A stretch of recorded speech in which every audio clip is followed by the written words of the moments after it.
Friends, आप सभी कैसे हैं। उम्मीद करती हूँ दोस्तों आप लोग बहुत अच्छे होंगे और अपनी पढ़ाई अच्छे से कर रहे होंगे। आज पढ़ेंगे दोस्तों मानसरोवर भाग 1 में लगी कहानी बेटों वाली विधवा। यह कहानी दोस्तों आपको बताना चाहूँगी झारखंड पीजीटी के पाठ्यक्रम में लगी हुई कहानी है मानसरोवर भाग 1 में। उसी के अंतर्गत दोस्तों आज पढ़ेंगे बेटों वाली विधवा कहानी। वीडियो में पूरा बने रहिएगा दोस्तों, संपूर्ण कहानी पढ़ेंगे। आइए पाठ करते हैं कहानी का।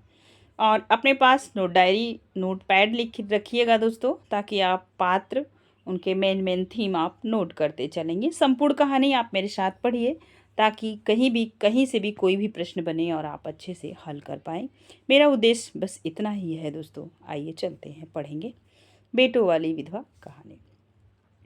पंडित अयोध्यानाथ का देहांत हुआ तो सब ने कहा ईश्वर आदमी को ऐसी ही मौत दे। 4 जवान बेटे थे, एक लड़की। चारों लड़की के विवाह हो चुके थे, केवल लड़की कुंवारी थी। संपत्ति भी काफ़ी छोड़ी थी, एक पक्का मकान, 2 बगोचे, कई हजार के गहने और 20,000 नगद। तो ये चीज़ आप याद रखेंगे।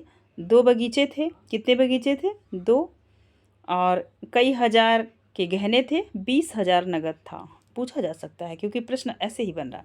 विधवा फूलमती को शोक तो हुआ और कई दिन तक बेहाल पड़ी रही, लेकिन जवान बेटों को सामने देखकर उसे ढांढस हुआ। चारों लड़के एक से एक सुशील, चारों बहुएं एक से एक बढ़कर आज्ञाकारिणी। जब वह रात को लौटती तो चारों बारी बारी से उसकी पाँव दबाती। वह स्नान करके उठती तो उसकी साड़ी छाँटती मतलब उसका धुलना। सारा घर उसके इशारे पर चलता था। बड़ा लड़का कामता एक दफ्तर में 50 रुपए पर नौकर था। छोटा उमानाथ डॉक्टरी पास कर चुका था और कहीं औषधालय खोलने की फिक्र में था। तो याद रखिएगा। तीसरा दीनदयाल बीए में फेल हो गया था और पत्रिकाओं में लेख लिख कर कुछ न कुछ कमा लेता था। चौथा सीतानाथ चारों में से सबसे कुशाग्र और होनहार था और अब की साल बीए प्रथम वर्ष श्रेणी में पास करके एमए की तैयारी में लगा हुआ था। किसी लड़के में वह दुर्व्यसन, वह छेलापन, वह लुटाऊपन न था जो माता पिता को जलाता और कुल मर्यादा को डुबाता। फूलमती घर की मालकिन थी। गो की कुज्जिया बड़ी बहू के पास रहती थी। मतलब घर की जो कुंजिया थी वो बड़ी बहू के पास रहती थी। बुढ़िया में वह अधिकार प्रेम न था जो वृद्धजनों को कटु और कुशलशील बना दिया करता है। कलहशील बना दिया करता मतलब कटु, मतलब उसका व्यवहार अच्छा था जो किसी को चुभता नहीं था, किंतु उसकी इच्छा के बिना कोई बालक मिठाई तक न मांग सकता था। संध्या हो गई थी। पंडित जी को उम्रे आज 12वां दिन था। कल 13ही ब्रह्म भोज होगा। बिरादरी के लोग निमंत्रित होंगे। उसी की तैयारी हो रही थी। फूलमती अपने कमरों में अपनी कोठरी में बैठी देख रही थी। पल्लेदार बोरे में आटा ला कर रख रहे हैं। घी के टीन आ रहे हैं। साग भाजी के टोकरे, शक्कर की बोरियां, दही के मटके चले आ रहे हैं। महापात्र के लिए दान की चीजें लाई गई, बर्तन, कपड़े, पलंग, बिछावन, छाते, जूते, छड़ियां, लालटेन आदि। किंतु फूलमती को कोई चीज नहीं दिखाई गई। नियमानुसार ये सब सामान उसके पास आने चाहिए थे। वह प्रत्येक वस्तु को देखती, उसकी पसंद करती, उसकी मात्रा में कमी बेसी का फैसला करती, तब इन चारों को भंडारे में रखा जाता। क्यों उसे दिखाने और उसको राय लेने की ज़रूरत नहीं समझी गई। अच्छा, वहाँ आटा 3 ही बोरा क्यों आया? उसने तो 5 बोरे के लिए कहा था। घी भी 5 कनस्तर है, उसने तो 10 कनस्तर मंगवाए थे। इसी तरह साग भाजी, शक्कर, दही आदि में भी कमी की गई होगी। किसने उसके हुक्म में हस्तक्षेप किया? जब उसने एक बात तय कर दी, तब किसे उसको घटाने बढ़ाने का अधिकार है? आज 40 वर्षों से घर के प्रत्येक मामले में फूलमती की बात सर्वमान्य थी। उसने 100 कहा तो 100 खर्च किए, 1 कहा तो 1, किसी ने मीन मेष न की। यहाँ तक कि पंडित अयोध्यानाथ भी उसकी इच्छा के विरुद्ध कुछ न करते। पर आज उसकी आंखों के सामने प्रत्यक्ष रूप से उसके हुक थोड़ा सा मिसप्रिंट है, तो आगे समझते हैं। हुक जा रही है, इसे क्यों कर स्वीकार कर सकती। कुछ देर तक तो वह जब्त किए बैठी रही, पर अंत में न रहा गया स्वायत्त शासन उसका स्वभाव हो गया था। वह क्रोध में भरी हुई आई और कामता से बोली, क्या आटा 3 ही बोरी लाए? मैंने तो 5 बोरे के लिए कहा था। मैंने तो 5 बोरे के लिए कहा था और घी भी 5 ही टीन मंगवाया, किंतु याद है मैंने 10 कनस्तर कहा। किफ़ायत तो मैं बुरा नहीं समझती, लेकिन जिसने यह कुआं खोदा उसी की आत्मा पानी को तरसे, उसी की आत्मा पानी को तरसे। यह कितनी लज्जा की बात है। मतलब कि जिस व्यक्ति ने सब कुछ किया आज उसके लिए तुम लोग के पास नहीं है, यह कितनी लज्जा की बात है। कामतानाथ ने क्षमा याचना न की। उनके पुत्र थे, उन्होंने तो गलती नहीं मानी, अपनी भूल भी स्वीकार न की, लज्जित नहीं हुआ। 1 मिनट तो विद्रोही भाव से खड़ा रहा, फिर बोला, हम लोगों को सलाह 3 ही बोरे की हुई। 3 बोरे के लिए 5 टीन घी काफ़ी था। इसी हिसाब से और चीज़ें भी कम कर दी गई। फूलमती उग्र होकर बोली, किसकी राय से आटा कम किया गया? हम लोग की राय से। तो मेरी राय कोई चीज़ नहीं है, क्यों नहीं, लेकिन अपना हानि लाभ तो हम सभी समझते हैं, हम भी समझते हैं। फूलमती हक्का बक्का होकर उसका मुंह ताकने लगी। इस वाक्य का आशय उसको समझ में न आया। अपना हानि लाभ, अपने घर में हानि लाभ की जिम्मेदार वह आप हैं। दूसरों को चाहे वे उसके पेट के जन्मे पुत्र ही क्यों न हो, उसके कामों में हस्तक्षेप करने का क्या अधिकार है? यह लौंडा तो इस ठिठाई से जवाब दे रहा है मानो घर उसी का है, उसी ने मरमर कर गृहस्थी जोड़ी है। मैं तो गैर हूँ, जरा इसकी हेकड़ी तो देखो। उसने तमतमाए हुए मुख से कहा, मेरे हानि लाभ के जिम्मेदार तुम नहीं हो। मुझे अख्तियार है, जो उचित समझूँ वह करूँ। अभी जाकर 2 बोरे आटा और 5 टीन घी और लाओ, और आगे के लिए खबरदार जो किसी ने मेरी बात काटी। अपने विचार में उसने काफ़ी तब्दील कर दी थी। शायद इतनी कठोरता अनावश्यक थी। उसे अपनी उग्रता पर खेद हुआ। लड़के हो तो हैं, समझे होंगे कुछ किफ़ायत करनी चाहिए मुझसे, इसलिए न पूछा होगा कि अम्मा तो खुद हर एक काम में किफ़ायत किया करती हैं। अगर उन्हें मालूम होता कि इस काम में मैं किफ़ायत पसंद न करूँगी तो कभी इन्हें मेरी उपेक्षा करने का साहस न होता। यद्यपि कामतानाथ अब भी उसी जगह खड़ा था और उसकी भावभंगी से ऐसा ज्ञात होता था कि इस आज्ञा का पालन करने के लिए वह बहुत उत्सुक नहीं। पर फूलमती निश्चित होकर अपनी कोठरी में चली गई। इतनी तब्दील पर भी किसी को उसकी अवज्ञा करने का समर्थ हो सकता है, इसकी संभावना का ध्यान भी उसे न आया। पर ज्यों-ज्यों समय बीतने लगा, उस पर यह हकीकत खुलने लगी कि इस घर में अब उसकी वह हैसियत नहीं रही जो 10-12 दिन पहले थी।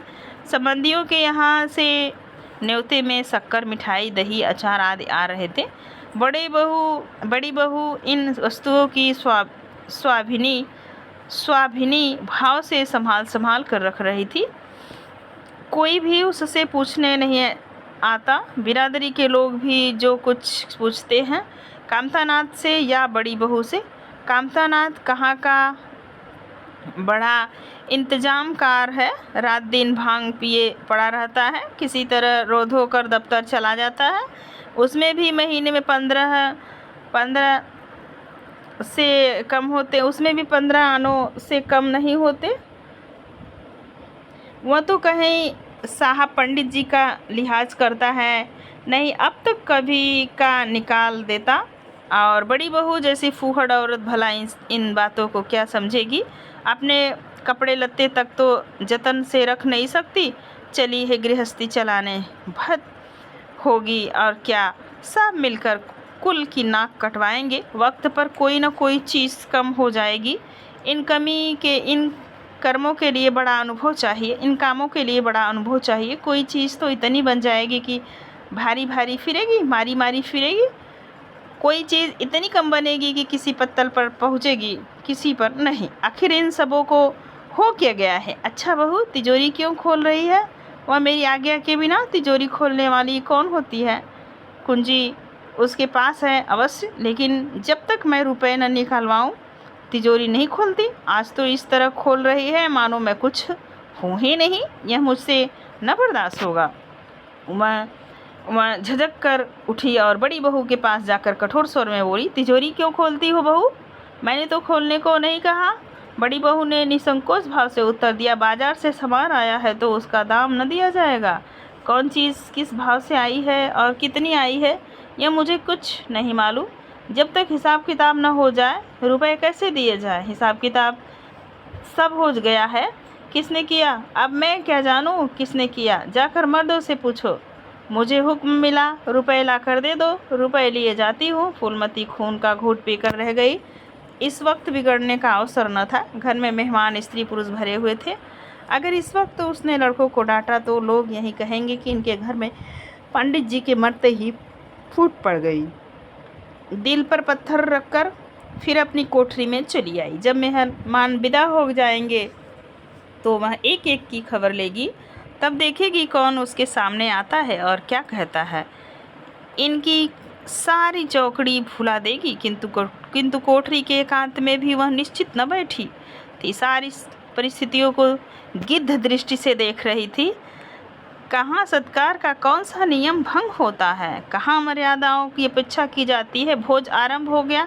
सारी बिरादरी एक साथ पंडित में बिठा दी गई। आंगन में मुश्किल से 200 आदमी बैठ सकते हैं। ये 500 आदमी इतनी सी जगह में कैसे बैठ जाएंगे? क्या आदमी के ऊपर आदमी बिठाए जाएंगे? दो परतों में लोग बिठाए जाते तो क्या बुराई हो जाती? यही तो होता कि 12 बजे की जगह भोज 2 बजे समाप्त होता। मगर यहाँ तो सबके सोने की जल्दी पड़ी हुई है। किसी तरह यह बला सिर से टले और चैन से सोए। लोग कितने सट कर बैठे हुए हैं कि किसी को हिलने की भी जगह नहीं। पत्तल एक पर एक रखे हुए हैं। पूड़ियाँ ठंडी हो गई हैं। लोग गरम गरम मांग रहे हैं। मैदे की पूड़ियाँ ठंडी होकर चिमड़ी हो जाती हैं। इन्हें कौन खाएगा? रसोइयों को कड़ाव पर से न जाने क्यों उठा दिया गया। यही सब बातें नाक काटने की हैं। सहसा शोर मचा। तरकारियों में नमक नहीं है। बहू जल्दी जल्दी नमक पीसने लगी। फूलमती क्रोध के मारे ओठ दबा रही थी, पर इस अवसर पर मुंह न खोल सकती थी। बारे नमक पिसा और पत्तलों पर डाला गया। इतने में फिर शोर मचा, पानी गर्म है या ठंडा? ठंडा पानी लाओ। ठंडे पानी का कोई प्रबंध न था। बर्फ भी न मंगाई गई थी। आदमी बाजार दौड़ाया गया, मगर बाजार में इतनी रात गए बर्फ कहाँ? आदमी खाली हाथ लौट आया। मेहमानों को वहीं नल का गर्म पानी पीना पड़ा। फूलमती का बस चलता तो लड़कों का मुंह नोच लेती। ऐसी छीछालेधर उसके घर में कभी न हुई थी। उस पर सब मालिक बनने के लिए मरते हैं। बर्फ़ जैसी ज़रूरी चीज़ मंगवाने की भी किसी को सुधि न थी। सुधि कहाँ से रहे जब किसी को गप लड़ाने से फुर्सत मिले। मेहमान अपने दिल में क्या कहेंगे कि चले गए बिरादरी को भोज देने और घर में बर्फ़ तक नहीं। अच्छा, फिर यह हलचल क्यों मच गई? अरे लोग पत्तल से उठे जा रहे हैं। क्या मामला है? फूलमती उदासी न हो रह सकी। कोठरी से निकलकर बरामदे में आई और कामता से पूछा, क्या बात हो गया लल्ला? लोग उठे क्यों जा रहे हैं? कामता ने कोई जवाब न दिया, वहाँ से खिसक गया। फूलमती झुंझलाकर रह गई। सहसा कहारिन मिल गई। फूलमती ने उससे भी वही प्रश्न किया। मालूम हुआ किसी के शोरबे में मरी हुई चूहिया निकल आई। फूलमती चित्र लिखित सी वहीं खड़ी रह गई। भीतर ऐसा उबाल उठा के दीवार से सिर टकरा ले। अभागे भोज का प्रबंध करने चले थे। इस फूहड़पन की कोई हद है? कितने आदमियों का धर्म सत्यानाश हो गया। फिर पंगत बनो न उठ जाए। आंखों से देखकर अपना धर्म कौन गंवाएगा? हाँ, सारा किया धरा मिट्टी में मिल गया। सैकड़ों रुपए पर पानी फिर गया। बदनामी हुई वहाँ अलग। मेहमान उठ चुके थे। पत्तलों पर खाना ज्यों का त्यों पड़ा हुआ था। चारों लड़के आंगन में लज्जित खड़े थे, एक दूसरे को इल्ज़ाम दे रहा था। बड़ी बहू अपनी देवरानी पर बिगड़ रही थी। देवरानियाँ सारा दोष कुमुद के सिर ढालती थी। कुमुद खड़ी रो रही थी। उसी वक्त फूलमती झल्लाई हुई आकर बोली, मुंह में कालिख लगी कि नहीं, या अभी कुछ कसर बाकी है? डूब मरो सब के सब जाकर चुल्लू भर पानी में। शहर में कहीं मुंह दिखाने लायक भी नहीं रहे। नहीं रहे। जिस किसी लड़के ने जवाब न दिया, फूलमती और भी प्रचंड होकर बोली, तुम लोगों को क्या, किसी को शर्म हया तो है नहीं? आत्मा तो उनकी रो रही है जिन्होंने अपनी ज़िंदगी घर को मर्जाद बनाने में खराब कर दी।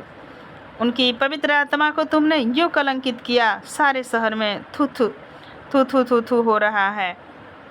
अब तो तुम्हारे द्वार पर पेशाब करने तो आएगा नहीं। अब कोई तुम्हारे द्वार पर पेशाब करने तो आएगा नहीं। कामता कुछ देर तक तो चुप खड़ा सुनता रहा, आखिर झुझला कर बोला, अच्छा अब चुप रहो अम्मा, भूल हुई, हम सब मानते हैं, बड़ी भयंकर भूल हुई, लेकिन अब क्या उसके लिए घर के प्राणियों को हलाल कर डालोगी? सभी से भूलें होती हैं, आदमी पछता कर रह जाता है, किसी को जान तो नहीं मारी जाती। वो बड़ी बहू ने अपनी सफाई दी, हम क्या जानते थे कि बीबी कुमुद से इतना सा काम भी न होगा। इन्हें चाहिए था कि देखकर तरकारी कढ़ाव में डालती। टोकरी उठाकर कढ़ाव में डाल दी। जिसमें हमारा क्या दोष है? कामता प्रसाद ने पत्नी को डांटा, इसमें न कुमुद का कसूर है, न तुम्हारा न मेरा, संयोग की बात है। बदनामी भाग में लिखी थी, वह हुई। इतने बड़े भोज में एक एक मुट्ठी तरकारी कढ़ाव में नहीं डाली जाती, टोकरे के टोकरे उड़ेल दिए जाते हैं। कभी कभी ऐसी दुर्घटना हो ही जाती है, पर इसमें कैसी जग हंसाई और कैसी नक कटाई। तुम खाह जले पर नमक छिड़कती हो। फूलवती ने दांत पीसकर कहा, शर्माते तो नहीं, उल्टे और बेहाई की बातें करते हो। कामता प्रसाद ने निसंकोच होकर कहा, शर्माऊं क्यों? किसी की चोरी की है? किस चीनी में चींटे और आटे में घुन यह नहीं देखे जाते? पहले हमारी निगाह न पड़ी, यही बात बिगड़ गई। नहीं चुपके से चूहिया निकाल कर फेंक देता, किसी को खबर भी न होती। फूलमती ने चकित होकर कहा, क्या कहता? मरी चूहिया खिलाकर सबका धर्म बिगाड़ देता। कामता हंसकर बोला, क्या पुराने जमाने की बातें करती हो अम्मा? इन बातों से धर्म नहीं बिगड़ता, धर्म नहीं जाना जाता। यह धर्मात्मा लोग को जो पत्तल पर से उठ गए हैं, उनमें ऐसा कोई है जो भेड़ बकरी का मांस न खाता हो? तालाब के कछुए और घोंघे तक तो किसी से बचते नहीं। जरा सी चूहिया में क्या रखा था? फूलमती को ऐसा प्रतीत हुआ कि अब प्रलय आने में बहुत देर नहीं। जब पढ़े लिखे आदमी के मन में ऐसे आधार्मिक भाव आने लगे तो फिर धर्म को भगवान ही रक्षा करे। अपना सा मुँह लेकर चली गई। 2 महीने गुजर गए। रात का समय है। चारों भाई दिन के काम से छुट्टी पाकर कमरे में बैठे गप सप कर रहे हैं। बड़ी बहू भी षड्यंत्र में शरीक है। कुमुद के विवाह का प्रश्न छिड़ा हुआ है। कामतानाथ ने मसनद पर टेक लगाते हुए कहा, दादा की बात दादा के साथ गई। मुरारी पंडित विद्वान भी हैं और कुलीन भी होंगे, लेकिन जो आदमी अपनी विद्या और कुलीनता को रुपए पर बेचे वह नीच है। ऐसे नीच आदमी के लड़के से हम कुमुद का विवाह सेत में भी न करेंगे। 5,000 तो दूर की बात है, उसे बताओ। 5,000 तो दूर की बात है, उसे बताओ। धता और किसी दूसरे वर की तलाश करो। हमारे पास कुल 20,000 हो तो हैं। एक हिस्से में 5-5 हज़ार आते हैं। 5,000 दहेज में दे दे और 5,000 नेक न्योछावर बाजे गाजे में उड़ा दे, तो फिर हमारी बधिया हो बैठ जाएगी। उमानाथ बोले, मुझे अपना औषधालय खोलने के लिए कम से कम 5,000 की ज़रूरत है। मैं अपने हिस्से में से 1 पाई भी नहीं दे सकता। फिर खुलते ही आदमी तो होगी नहीं, कम से कम साल भर घर से खाना पड़ेगा। दयानाथ एक समाचार पत्र देख रहे थे, आंखों से ऐनक उतारते हुए बोला, मेरा विचार भी एक पत्र निकालने का है। प्रेम और पत्र में कम से कम 10,000 का कैपिटल चाहिए। 5,000 मेरे रहेंगे तो कोई न कोई साझेदार 5,000 का मिल जाएगा। पत्रों में लेख लिखकर मेरा निर्वाह नहीं हो सकता। कामतानाथ ने सिर हिलाते हुए कहा, अजी राम भजो, सेत में कोई लेख छापता नहीं, रुपए कौन देता है? दयानाथ ने प्रतिवाद किया, नहीं, यह बात तो नहीं है। मैं तो कहीं भी बिना पेशगी पुरस्कार लिए नहीं लिखता। कामता ने जैसे अपने शब्द वापस लिए, तुम्हारी बात में नहीं करता भाई। तुम तो थोड़ा बहुत मार लेते हो, लेकिन सबको तो नहीं मिलता। बड़ी बहू ने श्रद्धा भाव से कहा, कन्या भाग्यवान हो तो दरिद्र घर में भी सुखी रह सकती है। अभागी हो तो राजा के घर में भी रोएगी। यह सब नसीबों का खेल है। कामतानाथ ने स्त्री की ओर प्रशंसा भाव से देखा। फिर इसी साल हमें सीता का विवाह भी तो करना है। सीतानाथ सबसे छोटा था। फिर सिर झुकाए भाइयों को स्वार्थ भरी बातें सुन सुनकर कुछ कहने के लिए उतावला हो रहा था। अपना नाम सुनते ही बोला, मेरे विवाह की आप लोग चिंता ना करें। मैं जब तक किसी धंधे से न लग जाऊंगा, विवाह का नाम भी न लूँगा। और सच पूछिए तो मैं विवाह करना ही नहीं चाहता। देश को इस समय बालकों की ज़रूरत नहीं, काम करने वालों की ज़रूरत है। मेरे हिस्से के रुपए आप कुमुद के विवाह में खर्च कर दें। सारी बातें तय हो जाने के बाद यह उचित नहीं है कि पंडित मुरारीलाल से संबंध तोड़ लिया जाए। उमा ने तीव्र स्वर में कहा, 10,000 कहाँ से आएंगे? सीता ने डरते हुए कहा, मैं तो अपने हिस्से के रुपए देने को कहता हूँ और शेष मुरारीलाल से कहा जाए कि दहेज में कुछ कमी कर दे। वह इतने स्वार्थांत नहीं है कि इस अवसर पर कुछ बल खाने को तैयार न हो जाए। अगर वह 3,000 में संतुष्ट हो जाए तो 5,000 में विवाह हो सकता है। उमा ने कामतानाथ से कहा, सुनते हैं भाई साहब इसकी बात? दयानाथ बोले उठे, तो इसमें आप लोगों का क्या नुकसान है? यह अपने रुपए दे रहे हैं, खर्च कीजिए। मुरारी पंडित से हमारा कोई बैर नहीं। मुझे तो इस बात से खुशी हो रही है कि भला हम में कोई तो त्याग करने योग्य है। इन्हें तत्काल रुपए की ज़रूरत नहीं, सरकार से वजीफा पाते ही हैं। पास होने पर कहीं न कहीं जगह मिल जाएगी। हम लोगों की हालत तो ऐसी नहीं है। कामतानाथ ने दूरदर्शिता का परिचय दिया। नुकसान की एक ही कही, इसमें से एक को कष्ट हो तो क्या? और लोग बैठे देखेंगे। यह अभी लड़के हैं, इन्हें क्या मालूम कि समय पर 1 रुपया 1 लाख का काम करता है। कौन जानता है कल इन्हें विलायत जाकर पढ़ने के लिए सरकारी लिए वजीफा मिले जाए या सिविल सर्विस में आ जाए। उस वक्त सफ़र की तैयारियों में 4-5 हज़ार लग जाएंगे। तब जिसके सामने हाथ फैलाते फिरेंगे। मैं यह नहीं चाहता कि दहेज के पीछे इनकी जिंदगी नष्ट हो जाए। इस तर्क ने सीतानाथ को भी तोड़ दिया। सकुचाता हुआ बोला, हाँ, यदि ऐसा हुआ तो बेशक मुझे रुपए की ज़रूरत होगी। क्या ऐसा होना असंभव है? असंभव तो मैं नहीं समझता, लेकिन कठिन अवश्य है। वजीफे उन्हें मिलते हैं जिनके पास सिफारिशें होती हैं। मुझे कौन पूछता है? कभी कभी सिफारिश धरी रह जाती है और बिना सिफारिश वाले बाजी मार ले जाते हैं। तो आप जैसे उचित समझे। मुझे यहाँ तक मंजूर है कि चाहे मैं विलायत न जाऊँ, पर कुमुद अच्छे घर जाए। कामतानाथ ने निष्ठा भाव से कहा, अच्छा घर दहेज देने हो से नहीं मिलता भैया। जैसा तुम्हारी भाभी ने कहा, यह नसीबों का खेल है। मैं तो चाहता हूँ कि मुरारीलाल को जवाब दे दिया जाए और कोई ऐसा वर खोजा जाए जो थोड़े में राजी हो जाए। इस विवाह में मैं 1,000 से ज़्यादा नहीं खर्च कर सकता। पंडित दीनदयाल कैसे हैं? उमा ने प्रसन्न होकर कहा, बहुत अच्छे हैं। MA BA न सही यजमानों से अच्छी आमदनी है। दयानाथ ने आपत्ति की, अम्मा से भी तो पूछ लेना चाहिए। कामतानाथ को इसकी कोई ज़रूरत न मालूम हुई। बोले, उनकी तो जैसी बुद्धि ही भ्रष्ट हो गई है। वही पुराने युग की बातें मुरारीलाल के नाम पर उधार खाए बैठी हैं। यह नहीं समझती कि वह ज़माना नहीं रहा। उनको तो बस कुमुद मुरारी पंडित के घर जाए, चाहे हम लोग तबाह हो जाएं। उमा ने एक शंका उपस्थित की, अम्मा अपने सब गहने कुमुद को दे देंगी। देख लीजिएगा। कामतानाथ का स्वार्थ नीति से विद्रोह न कर सका। बोले, गहनों पर उनका पूरा अधिकार है।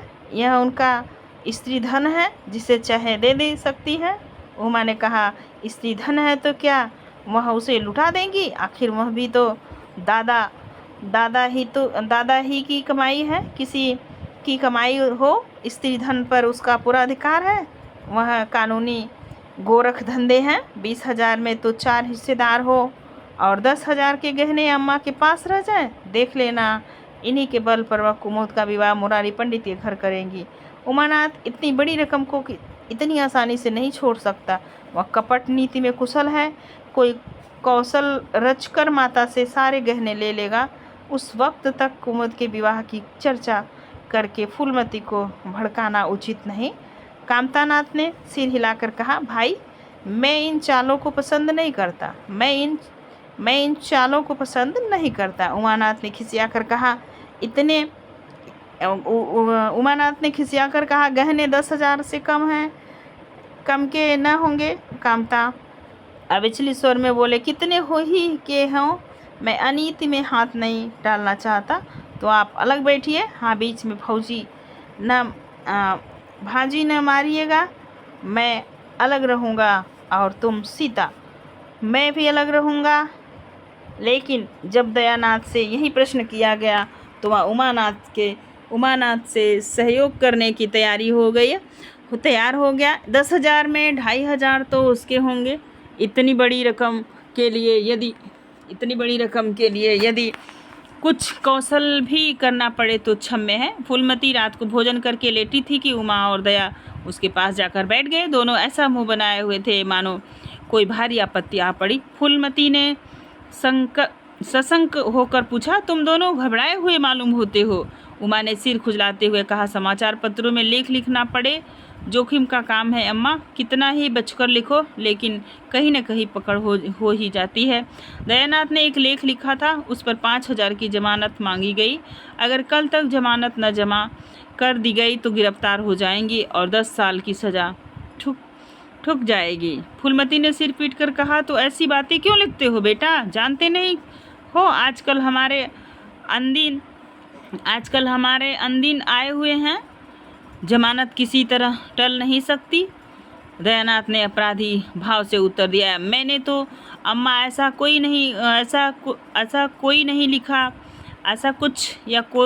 नहीं लिखा, लेकिन ही किस्मत को क्या करूं, हाकिम जिला इतना कड़ा है कि जरा भी रियायत नहीं करता। मैंने जितनी दौड़ धूप की हो सकती थी वह सब कर ली।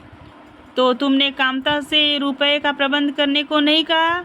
उमा ने मुंह बनाकर उनका स्वभाव तो तुम जानती हो अम्मा, उन्हें रुपए प्राणों से प्यारे हैं, इन्हें चाहे काला पानी ही हो ही जाए वह इस एक पाई न देंगे। दया ने समर्थन किया, मैंने तो उनसे इसका जिक्र ही नहीं किया। फूलमती ने चारपाई से उठते हुए कहा, चलो मैं कहती हूँ, देगा कैसे नहीं, रुपए इसी दिन के लिए होते हैं, गाड़ कर रखने के लिए नहीं। उमानाथ ने माता को रोक कर कहा, नहीं अम्मा, उनसे कुछ न कहो, रुपए तो न देंगे, उल्टे और हाथ मचाएंगे।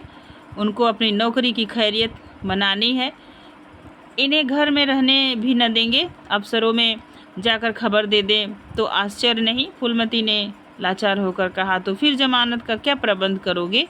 मेरे पास तो कुछ नहीं है। हाँ मेरे गहने हैं, उन्हें ले जाओ, कहीं गिरवी रख कर जमानत दे दो, और आज से कान पकड़ो कि किसी पत्र में एक शब्द भी न लिखोगे। दयानाथ कानों पर हाथ रखकर बोला, यह तो नहीं हो सकता अम्मा कि तुम्हारे जेवर लेकर मैं अपनी जान बचाऊं। 10-5 साल की कैद हो तो होगी, झेल लूँगा, यहीं बैठा बैठा क्या कर रहा हूँ।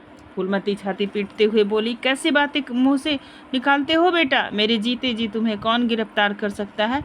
उनका मुँह झुलस दूंगी। गहने इसी दिन के लिए हैं या और किसी दिन के लिए? जब तुम्हें न रहोगे तो गहने लेकर क्या आग में झुकूंगी?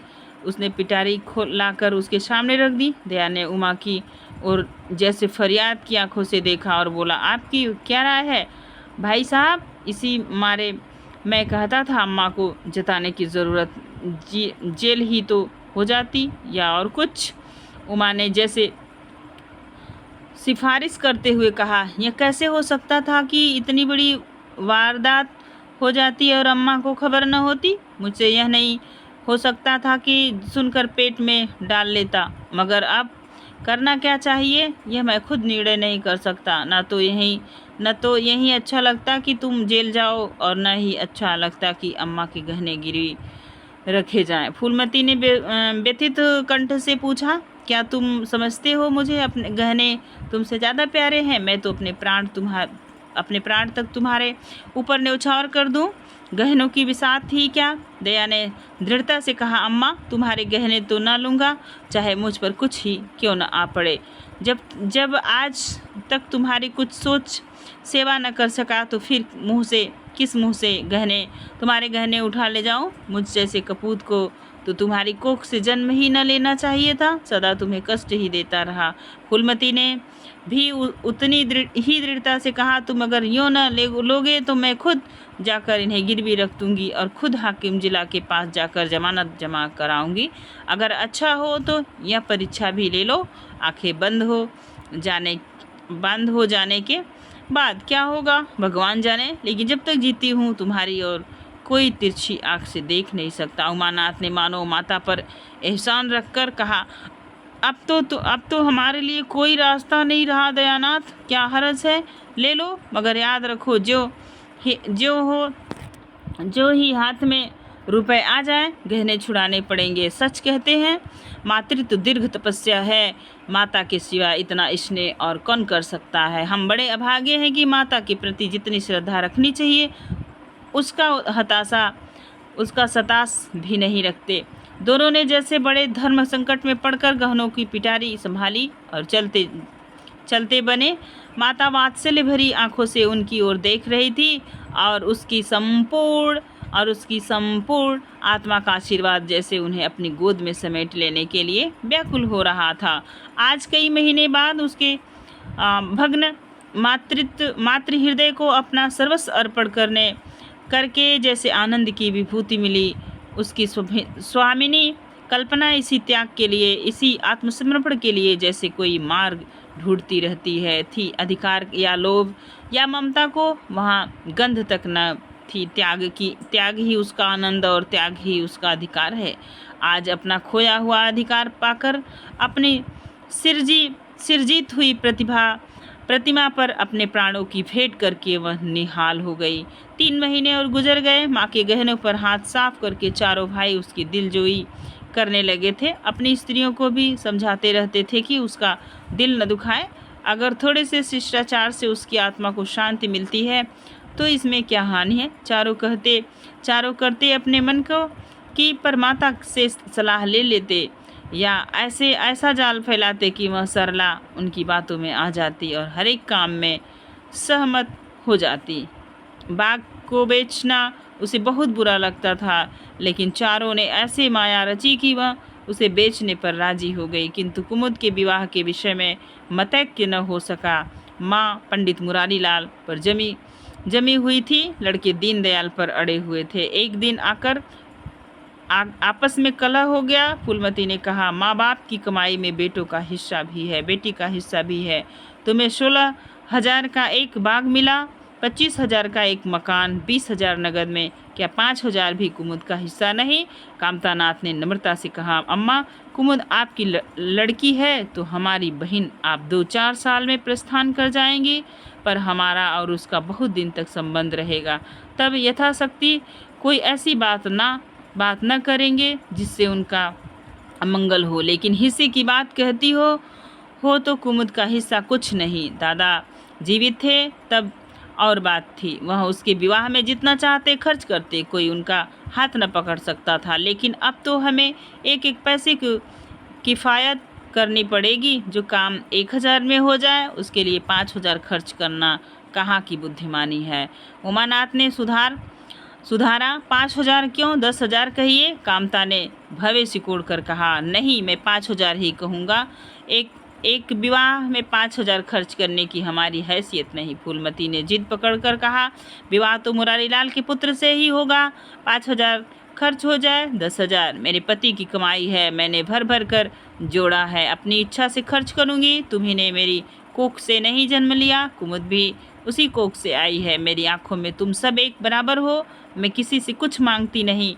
तुम बैठे तमाशा देखो, मैं सब कुछ कर लूँगी। 20,000 में 5,000 कुमुद का है। कामतानाथ को अब कड़वे सत्य की शरण लेने के सिवा और कोई मार्ग न रहा। बोला, अम्मा तुम बरबस बात बढ़ाती हो। जिन रुपयों को तुम अपना समझती हो वह तुम्हारे नहीं हैं, हमारे हैं। तुम हमारी अनुमति के बिना उसमें से कुछ नहीं खर्च कर सकती। फूलमती की जैसे सर्प ने डस लिया। क्या कहा? फिर तो कहना। मैं अपने ही सच्चे रुपए अपनी इच्छा से नहीं खर्च कर सकती। संचय रुपए अपनी इच्छा से नहीं खर्च कर सकती। वह रुपए तुम्हारे नहीं रहे, हमारे हो गए, तुम्हारे होंगे, लेकिन मेरे मरने के पीछे नहीं, दादा के मरते ही हमारे हो गए। उमानाथ ने बेहाई से कहा, अम्मा कानून कायदा तो जानती नहीं, नाक उलझती है। फूलमती क्रोध विह्वल होकर बोली, भाड़ में जाए तुम्हारा कानून, मैं ऐसे कानून को नहीं मानती। तुम्हारे दादा ऐसे कोई बड़े धन्ना सेठ न थे। मैंने ही पेट और तन काट कर यह गृहस्थी जोड़ी है। नहीं आज बैठने की इच्छा न मिलती। मेरे जाते जी तुम मेरे रुपए नहीं छू सकते। मैंने 3 भाइयों के विवाह में 10-10 हजार रुपए खर्च किए हैं। वही मैं कुमुद के विवाह में भी खर्च करूंगी। कामतानाथ भी घर में पड़ा, आपको कुछ भी खर्च करने का अधिकार नहीं। उमानाथ ने बड़े भाई को डांटा। आप खामखा अम्मा के मुंह लगते हैं भाई साहब। मुरारी लाल को पत्र लिख दीजिए कि तुम्हारे यहाँ कुमुद का विवाह न होगा। बस छुट्टी हुई। यह कायदा कानून तो जानती नहीं, व्यर्थ की बहस करती है। फूलमती ने सहमति स्वर में कहा, अच्छा क्या कानून है, जरा मैं भी सुनूं। उमा ने निरीह भाव से कहा, कानून यही है कि बाप के मरने के बाद जायदाद बेटों की हो जाती है। माँ का हक केवल रोटी कपड़े का है। फूलमती ने तड़प कर पूछा, किसने यह कानून बनाया? उमा शांत स्थिर स्वर में बोला, हमारे ऋषियों ने, महाराजा मनु ने। और किसने? फूलमती एक क्षण अवाक रहकर आहत कंठ से बोली, तो इस घर में मैं तुम्हारे टुकड़ों पर पड़ी हुई हूँ। उमानाथ ने न्यायाधीश की निर्ममता से कहा, तुम जैसा समझो। फूलमती की संपूर्ण आत्मा मानो इस वज्राघात से चित्कार करने लगी। उसके मुंह से जलती हुई चिंगारियां की भांति एक शब्द निकल पड़े, मैंने घर बनवाया, मैंने संपत्ति जोड़ी, मैंने तुम्हें जन्म दिया पाला, और आज मैं इस घर में गैर हूँ। मनु का यही कानून है और तुम उसी कानून पर चलना चाहते हो। अच्छी बात है, अपना घर द्वार लो, मुझे तुम्हारी आश्रिता बनकर रहना स्वीकार नहीं। इससे कहीं अच्छा है कि मैं मर जाऊं। वाह रे अंधेर, मैं पेड़ लगाया और मैं ही उसकी छाह में खड़ी नहीं हो सकती। अगर यही कानून है तो इसमें आग लग जाए। चारों युवकों पर माता के इस क्रोध और आतप का कोई असर न हुआ। कानून का फौलादी कवच उसकी रक्षा कर रहा था। इन कांटों का उन पर क्या असर हो सकता था? जरा देर में फूलमती उठकर चली गई। आज जीवन में पहली बार उसका वात्सल्य मग्न मातृत्व अभिशाप बनकर उसे धिक्कारने लगा। जिस मातृत्व को उसने जीवन की विभूतियों समझा था, जिसके चरणों पर वह सदैव अपनी समस्त अभिलाषाओं को, कामनाओं को अर्पित करके अपने को धन्य मानती थी, वही मातृत्व आज उसे उस अग्निकुंड सा जान पड़ा जिसमें उसका जीवन जलकर भस्म हो गया था। संध्या हो गई। द्वार पर नीम का वृक्ष सिर झुकाए निस्तब्ध खड़ा था, मानो संसार की गति पर क्षुब्ध हो रहा हो। अस्तांचल की ओर प्रकाश और जीवन का देवता फूलमती के मातृत्व ही की भांति अपनी चिंता में जल रहा था। फूलमती अपने कमरे में जाकर लेटी तो उसे मालूम हुआ उसकी कमर टूट गई है। पति के मरते ही अपने पेट के लड़के उसके शत्रु हो जाएंगे। उसका स्वप्न में भी गुमान न था। जिन लड़कों को उसने अपना हृदय रक्त पिला पिला कर पाला, वहीं आज उसके हृदय पर यूं आघात कर रहे हैं। अब यह घर उसे कांटों की सेज हो रहा था। जहाँ उसकी कुछ कद्र नहीं, कुछ गिनती नहीं, वहाँ अनाथों की भांति पड़ी रोटियां खाए, यह उसकी अभिमानी प्रकृति के लिए असहाय था। पर उपाय ही क्या था? वह लड़कों से अलग होकर रहे तो नाक किसकी कटेगी? संसार उसे थूके तो क्या और लड़कों को थूके तो क्या? बदनामी तो उसी की ही है। दुनिया यही तो कहेगी कि 4 जवान बेटों के होते बुढ़िया अलग पड़ी हुई है, मंजूरा करके पेट पाल रही है। जिन्हें उसने हमेशा नीच समझा वहीं उस पर हंसेंगे। नहीं, यह अपमान इस अनादर से कहीं ज़्यादा हृदय विदारक था। वह अपना और घर का पर्दा ढका रहने में ही कुशल है। हाँ, अब उसे अपने को नई परिस्थितियों के अनुकूल बनाना पड़ेगा। समय बदल गया। अब तक स्वामिनी बनकर रही, अब लौंडी बनकर रहना पड़ेगा। ईश्वर की यही इच्छा है। अपने बेटों की बातें और लातें गैरों की बातों और लातों की अपेक्षा फिर भी रानी मत है। वह बड़ी देर तक मुँह ढांपे अपनी दशा पर रोती रही। सारी रात इसी आत्मवेदना में कट गई। शरद का प्रभात डरता डरता उषा की गोद से निकला, जैसे कोई कैदी छिपकर जेल से भागा आया हो। फूलमती अपने नियम के विरुद्ध आज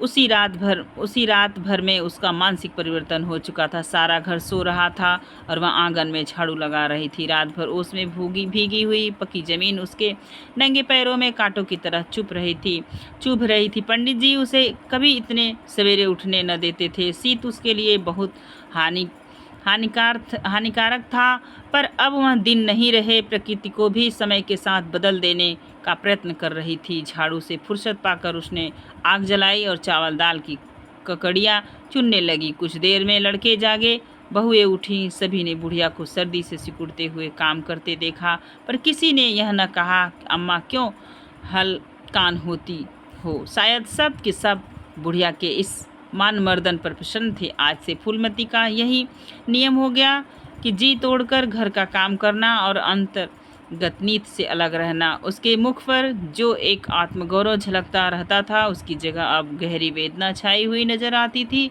जहाँ बिजली जलती थी वहाँ अब तेल का दिया टिमटिमा रहा था, जिसे बुझा देने के लिए हवा का एक हल्का सा झोंका काफ़ी है। मुरारी लाल को इनकारी पत्र लिखने की बात पक्की हो ही चुकी थी। दूसरे दिन पत्र लिख दिया गया। दीनदयाल से कुमुद का विवाह निश्चित हो गया। दीनदयाल की उम्र 40 से कुछ अधिक थी। मर्यादा में भी कुछ हेठे थे, पर रोटी दाल से खुश थे। बिना किसी हठराव के विवाह करने पर राजी हो गए। तिथि नियत हुई, बारात आई, विवाह हुआ, कुमुद विदा कर दी गई। फूलमती के दिल पर क्या गुजर रही थी उसे कौन जान सकता। कुमुद के दिल पर क्या गुजर रही थी इसे कौन जान सकता, पर चारों भाई बहुत प्रसन्न थे, मानो उनके हृदय का कांटा निकल गया। ऊंचे कुल की कन्या मुंह कैसे खोलती। भाग्य में सुख भोगना लिखा होगा, सुख भोगेगी। दुख भोगना लिखा होगा, दुख झेलेगी।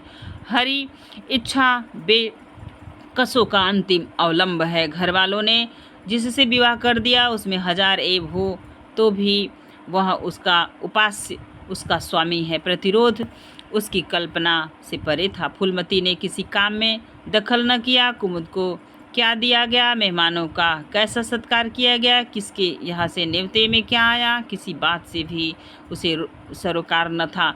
उससे कोई सलाह भी ली गई तो यही कहा, बेटा तुम लोग जो करते हो अच्छा ही करते हो, मुझसे क्या पूछते हो। जब कुमुद के लिए द्वार पर डोली आ गई, कुमुद माँ के गले में लिपट कर रोने लगी, तो वह बेटों को अपनी कोठरी में ले गई और जो कुछ 150 रुपये और दो चार मामूली गहने उसके पास बच रहे थे बेटी के अंचल में डालकर बोली, बेटी मेरी तो मन की मन में रह गई। नहीं क्या आज तुम्हारा विवाह इस तरह होता और तुम इस तरह विदा की जाती। आज तक फूलमती ने अपने गहनों की बात किसी से न कही थी।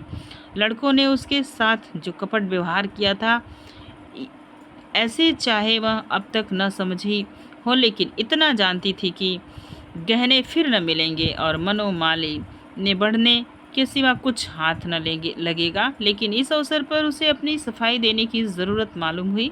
कुमुद यह भाव मन में लेकर जाए कि अम्मा ने अपने गहने बहुओं के लिए रख छोड़े, इसे वह किस तरह न सह सकती थी। इसीलिए वह अपनी कोठरी में ले गई थी। लेकिन कुमुद को पहले ही इस कौशल की ठोह मिल चुकी थी। उसने गहने और रुपए अंचल से निकालकर माता के चरणों पर रख दिए और बोली, अम्मा मेरे लिए तुम्हारा आशीर्वाद लाखों रुपए के बराबर है।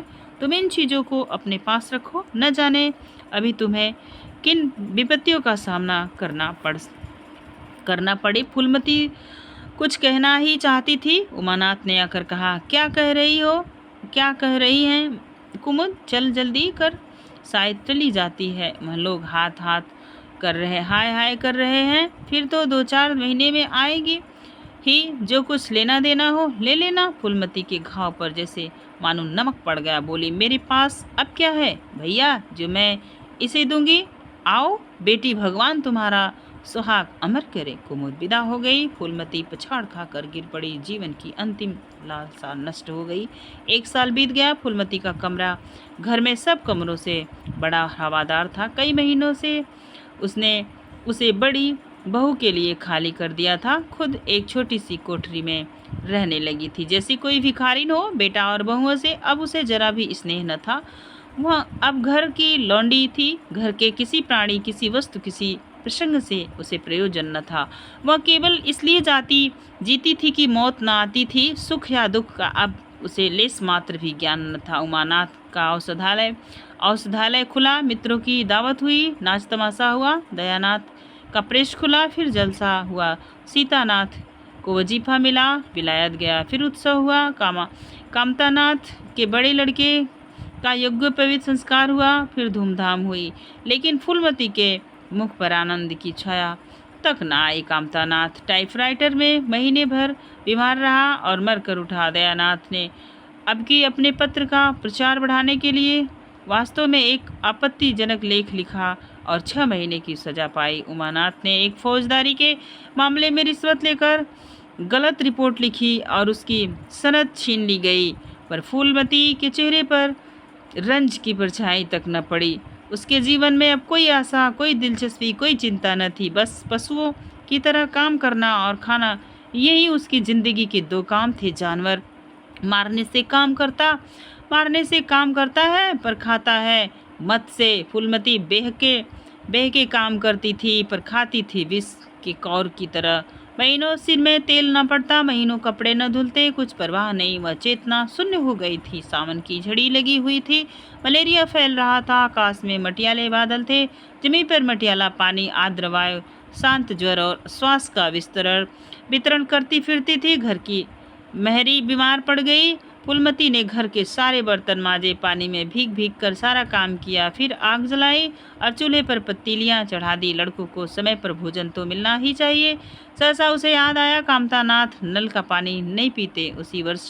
उसी वर्षा में गंगा जल लाने चली। कामतानाथ ने पलंग पर लेटे लेटे कहा, रहने दो अम्मा, मैं पानी भर लाऊंगा। आज मेहरी खूब बैठ रही है। फूलमती ने मटियाले आकाश की ओर देखकर कहा, तुम भीग जाओगे बेटा, सर्दी हो जाएगी। कामतानाथ बोले, तुम भी तो भीग रही हो, कहीं बीमार न पड़ जाए।